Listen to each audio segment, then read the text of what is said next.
আসসালামু আলাইকুম। আজকের লেকচার আলোচনা করব কনক্লুশন নিয়ে। কিভাবে আপনি একটা খুব ভালো কনক্লুশন লিখতে পারবেন। কনক্লুশন লেখার জন্য বেশ কিছু ফ্যাক্টর আছে। এই ফ্যাক্টরগুলো যদি ইউজ করি বা এগুলোর উপর ডিপেন্ড করে যদি কনক্লুশনটা আপনি লিখেন, তাহলে দেখবেন যে কনক্লুশন এটা অনেক বেশি স্ট্যান্ডার্ড হবে। তবে এখানে যে পয়েন্টগুলো আছে সবগুলো যে ইউজ করতে হবে নট নেসেসারি। আপনি যদি চান আপনার নিজের মতো করে লিখতে পারেন, তবে সেক্ষেত্রে বেশ কিছু পয়েন্ট হয়তো ছুটে যাবে। বাট আপনি যদি আমি যে ফরম্যাটটা দিচ্ছি এইটা ইউজ করে লেখেন, তাহলে দেখা যাবে ম্যাক্সিমাম পয়েন্টগুলো কিন্তু এর মধ্যে চলে আসবে। তবে এইটা হুবহু যে এইভাবেই লিখতে হবে এমনটা কথা নেই। তবে আপনি যদি এভাবে লিখেন তাহলে লেখাটা অনেক বেশি বেটার হবে। এখন আসি কনক্লুশন। কনক্লুশন আসলে কি? কনক্লুশন হচ্ছে আপনি যে রিসার্চের কাজটা করেছেন এই পুরো রিসার্চ এর কাজের একটা সামারি। এটা হচ্ছে কনক্লুশন। আমরা এটা সবাই জানি কম বেশি। এখন এটা কিভাবে লিখবেন? এটা লেখার জন্য প্রথমে আপনাকে এই কয়েকটা পয়েন্ট আছে, পয়েন্ট একটু বুঝতে হবে, তাহলে আপনার জন্য অনেক বেশি ইজি হবে। যেমন সামারাইজ দি কি ফাইন্ডিংস। আপনি যে রিসার্চটা করেছেন ওই রিসার্চের কাজের যে ফাইন্ডিং আছে, যে রেজাল্ট আপনি পেয়েছেন, ওই রেজাল্টটাকে সামারি করবেন এইটা। আর এখানে যে গুরুত্বপূর্ণ যে বিষয়গুলো আছে, যে ডাটাগুলো পেয়েছেন, এগুলো অবজার্ভ যে করেছেন, এগুলোকে আপনি এখানে সামারি করে সুন্দর করে গুছিয়ে লিখবেন। এটা হচ্ছে প্রথম কাজ। এরপর repeat the research question or objective, অর্থাৎ আপনি যদি কোনো কোশ্চেন অ্যান্সারিং নিয়ে রিসার্চ করেন সেক্ষেত্রে এগুলো এখানে রিপিটেশন করতে পারেন, অথবা আপনি যে রিসার্চটা করেছেন এটার যে অবজেক্টিভ মানে কেন করেছেন ওই জিনিসটা এখানে লিখবেন। অর্থাৎ রিসার্চের অবজেক্টিভটা কি বা ফাইন্ডিংটা কি এটা এখানে লিখবেন, বা কেন রিসার্চের কাজটা করেছেন এই কেন অ্যান্সারটা এখানে হবে। এরপর discuss the implication of the finding. আপনি যে রিসার্চের কাজটা করেছেন করার পরে যে ফাইন্ডিংটা যে রেজাল্ট আপনি পেয়েছেন ওইটা আপনি এখানে এক্সপ্লেইন করবেন, মানে ব্যাখ্যা করবেন। আপনি যে থিওরিটিক্যাল ব্যাখ্যা এবং প্র্যাকটিক্যাল যে ব্যাখ্যা দুইটাই এখানে করবেন। থিওরিটিক্যাল যদি কোনো ডাটা পান ওইটার এখানে ব্যাখ্যা করবেন, প্র্যাকটিক্যাল যদি কোনো ডাটা পান সেটার এখানে ব্যাখ্যাটা করে দিবেন।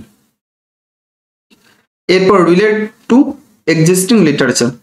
প্রিভিয়াস যে পাবলিকেশন গুলো হয়েছে ওগুলোর যে লিটারেচার গুলো আছে, যে পাবলিকেশন গুলো আছে, ওইটার সাথে আপনার যে পাবলিকেশন বা আপনার যে রিসার্চের কাজের কোন কোন জিনিসটা মিল আছে ওই জিনিসটার সাথে একটা সম্পর্ক তৈরি করে এখানে লিখবেন যে এর আগে এই এই এই ধরনের কাজ হচ্ছে, এই ধরনের রেজাল্ট পেয়েছে, আর আমরা এই ধরনের রেজাল্ট এখানে পেলাম।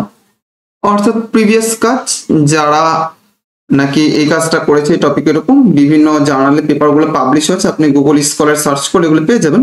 এগুলো আমরা দেখাবো আমাদের কোর্সের পরবর্তী ক্লাসগুলোতে, লেকচারগুলোতে। তখন আপনারা দেখবেন যে প্রিভিয়াস লেকচারগুলো বা প্রিভিয়াস লিটারেচারগুলো কিভাবে খুঁজে বের করতে হয় সেগুলো আপনারা ইউজ করবেন। আর ওগুলো পড়াশোনা করে বা ওগুলো থেকে ইনফরমেশন নিয়ে আপনার যে রিসার্চ আছে এই দুইটার সাথে মিল করে দেন আপনি এখানে লিখবেন।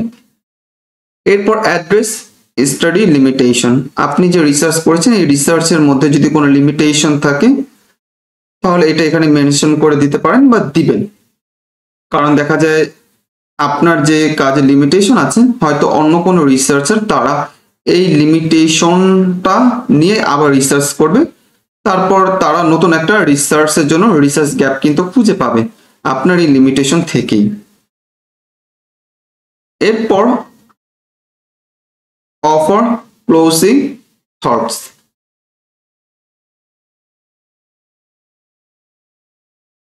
আপনি যে রিসার্চটা করেছেন যে টপিকের উপর ওই পুরো টপিকের যাতে একটা রিফ্লেকশন থাকে আপনার এই কনক্লুশনের মধ্যে। আর পাশাপাশি এখানে নতুন করে যেহেতু কোনো ইনফরমেশন দিবেন না সেক্ষেত্রে প্রত্যেকটা জিনিসের ক্লোজিং পোর্শনটা এখানে থাকবে।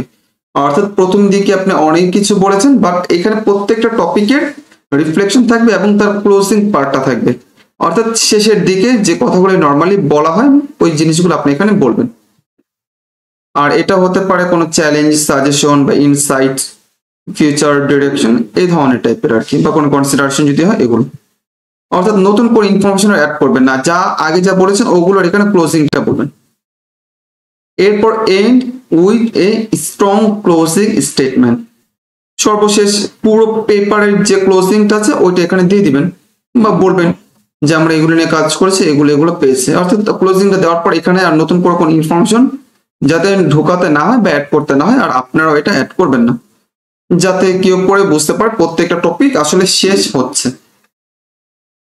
এরপর সাজেস্ট ফিউচার রিসার্চ ডিরেকশন, অর্থাৎ ভবিষ্যতে কোনো কাজ করবে বা করা যেতে পারে ওই ধরনের যদি কোনো সাজেশন থাকে তাহলে সেটা আপনি দিবেন যে আমি এই টপিক নিয়ে কাজ করেছি, আপনারা চাইলে এই টপিক নিয়ে কাজ করতে পারেন বা ফার্দার রিসার্চ নিডেড, এরকম করে বলে দিতে পারেন। তাহলে দেখা যাবে যারা নাকি ফ্রেশার বা নতুন গবেষক আছেন বা রিসার্চার আছেন তারা কিন্তু খুব ইজিলি তারা তাদের রিসার্চ টপিকটা খুঁজে পাবে আপনার পেপার থেকে। অর্থাৎ তারা ভাববে আচ্ছা যারা নাকি রিসার্চের কাজটা করেছেন তারা তো বলেছে তাদের লিমিটেশন এটা বা এটা নিয়ে কাজ করা যেতে পারে, তাহলে আমি এটা নিয়ে একটু স্টাডি করে দেখি আসলে কোন রিসার্চের কাজ আসলে এটার উপরে করা যায় কিনা। তো তারা একটা রিসার্চ টপিক পাবে, রিসার্চ গ্যাপ খুঁজে পাবে। এরপর highlight the significance of the study, অর্থাৎ আপনি যে স্টাডিটা করেছেন এটার মধ্যে হাইলাইট করে দিবেন আসলে কোন কোন বিষয়গুলো গুরুত্বপূর্ণ সবচেয়ে বেশি, ওই বিষয়গুলো নিয়ে একটু কথা বলবেন, হাইলাইট করবেন এই বিষয়গুলো। বা যদি কোনো রিসার্চ গ্যাপ থাকে তো ওই বিষয়গুলো একটু বলবেন, ডিসকাশন করবেন। আসলে এগুলো একটার সাথে একটা রিলেটেড, মানে এটা আমি যদিও আলাদা করে দেখাচ্ছি কিন্তু যখন আপনি লিখবেন দেখবেন একটা লাইনের মধ্যে কয়েকটা জিনিস কিন্তু চলে আসবে। এরপর conclude with a strong statement, একদম শেষের দিকে যখন চলে আসবেন তখন নতুন করে আর কোনো ইনফরমেশন অ্যাড করবেন না, যেটাকে বলেছেন এখন শুধু ক্লোজিং পোর্শন, প্রত্যেকটা লাইন, প্রত্যেকটা টপিক, প্রত্যেকটা মানে পেপারে এটা হচ্ছে ক্লোজিং করে দেবেন, অর্থাৎ নতুন করে কোনো কিছু অ্যাড করা যাবে না। আর লাস্টে দেখেন জাস্ট এটাই এখানে লিখেছি, অ্যাভয়েড ইন্ট্রোডিউসিং নিউ ইনফরমেশন, অর্থাৎ নতুন করে কোনো ইনফরমেশন ইন্ট্রোডিউস করাবেন না, যা আপনি লিখেছেন সেটা আপনি ক্লোজ করে দিবেন। কোনো যদি কোনো আর্গুমেন্ট থাকে এটাও ক্লোজিং করে দিবেন, যদি কোনো ইনফরমেশন থাকে সেটাও ক্লোজিং করে দিবেন। শুধুমাত্র উন্মুক্ত রাখবেন কোনটা, ফিউচার ডিরেকশন, যেটা থেকে কেউ আপনার রিসার্চ গ্যাপটা খুঁজে পাবে, এই জিনিসটা একটু উন্মুক্ত রাখবেন যাতে সবাই রিসার্চ টপিকটা খুব ইজিলি খুঁজে পায়। নর্মালি এই টপিকগুলি যদি আপনি নিয়ে কাজ করেন বা এগুলোকে সামনে রেখে কনক্লুশনটা লিখেন তাহলে কিন্তু খুব ইজিলি খুব সুন্দর একটা কনক্লুশন আপনারা লিখতে পারবেন আপনাদের রিসার্চ পেপারের জন্য।